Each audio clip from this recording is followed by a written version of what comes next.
बहुत समय पहले की बात है। एक गांव में एक साधु मंदिर में रहा करता था। उनकी दिनचर्या रोजाना प्रभु की भक्ति कराना और आने जाने वाले लोगों को धर्म का उपदेश देना थी। गांव वाले भी जब भी मंदिर आते तो साधु को कुछ न कुछ दान में दे जाते थे। इसलिए साधु को भोजन और वस्त्र की कोई कमी नहीं होती थी। रोज भोजन करने के बाद साधु बचा हुआ खाना छींके में रखकर छत से टांग देता था। समय ऐसे ही आराम से निकल रहा था, लेकिन अब साधु के साथ एक अजीब सी घटना होने लगी थी। वह जो खाना छींके में रखता था गायब हो जाता था। साधु ने परेशान होकर इस बारे में पता लगाने का निर्णय किया।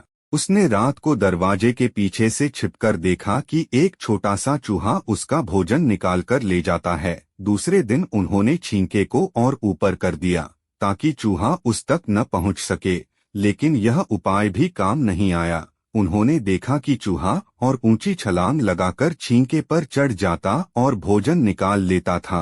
अब साधु चूहे से परेशान रहने लगा था। एक दिन उस मंदिर में एक भिक्षुक आया। उसने साधु को परेशान देखा और उसकी परेशानी का कारण पूछा तो साधु ने भिक्षुक को पूरा किस्सा सुना दिया।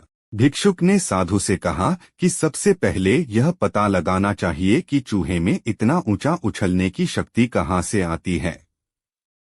उसी रात भिक्षुक और साधु दोनों ने मिलकर पता लगाना चाहा कि आखिर चूहा भोजन कहाँ ले जाता है। दोनों ने चुपके से चूहे का पीछा किया और देखा कि मंदिर के पीछे चूहे ने अपना बिल बनाया हुआ है। चूहे के जाने के बाद उन्होंने बिल को खोदा तो देखा कि चूहे के बिल में खाने पीने के सामान का बहुत बड़ा भंडार है। तब भिक्षुक ने कहा कि इसी वजह से ही चूहे में इतना ऊपर उछलने की शक्ति आती है। उन्होंने उस सामग्री का निकाल लिया और गरीबों में बांटा दिया। जब चूहा वापस आया तो उसने वहां पर सब कुछ खाली पाया तो उसका पूरा आत्मविश्वास समाप्त हो गया। उसने सोचा कि वह फिर से खाने पीने का सामान इकट्ठा कर लेगा। यह सोचकर उसने रात को छींके के पास जाकर छलांग लगाई, लेकिन आत्मविश्वास की कमी के कारण वह नहीं पहुंच पाया और साधु ने उसे वहां से भगा दिया। कहानी से सीख। संसाधनों के अभाव में आत्मविश्वास की कमी हो जाती है, इसलिए जो भी संसाधन आपके पास हो उसका ध्यान रखना चाहिए।